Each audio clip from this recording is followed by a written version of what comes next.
People like Rick Santorum say now isn't the time to criticize Trump for disrespecting McCain. We should forgive the way McCain did.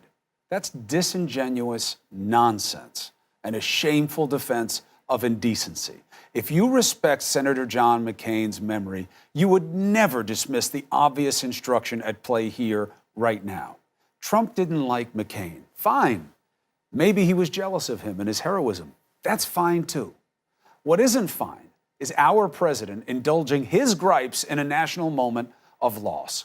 He didn't lower flags for McCain more than necessary because he didn't want him remembered any more than necessary. It wasn't an oversight.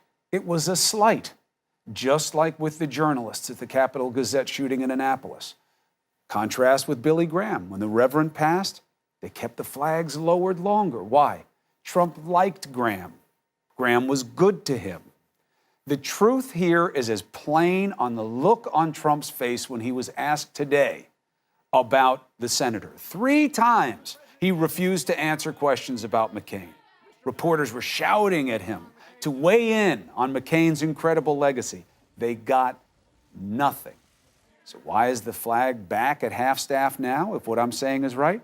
Because Trump and company got what is necessary in this moment wrong. People who matter shouted him down.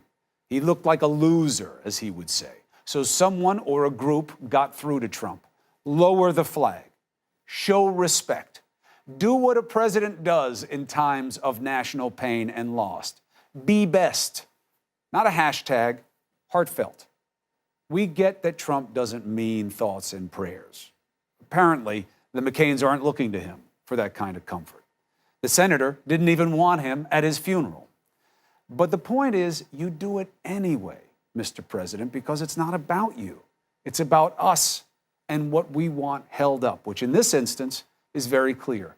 Service to country, selfless devotion to the good fight, and in McCain, a very uncommon form of leadership today. More than most of his station, Senator McCain was honest about his mistakes of both personal and political nature. McCain was imperfect. He was flawed, like all of us. But what made him better than most of us and a leader was he owned it. He even relied on his weakness to guide him going forward. That is an instruction for our leaders of today and certainly our president.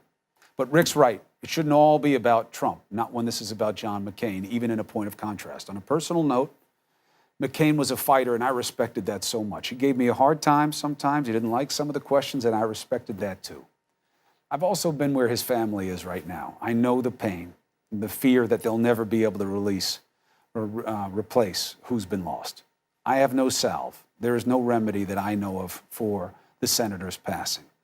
But as was told me when my father was gone, someday, not today or tomorrow, but someday, you're going to think about the senator, your husband, your father, your friend, and a smile is going to come to your face before a tear will wet your eye. And I do pray that that day comes sooner than later.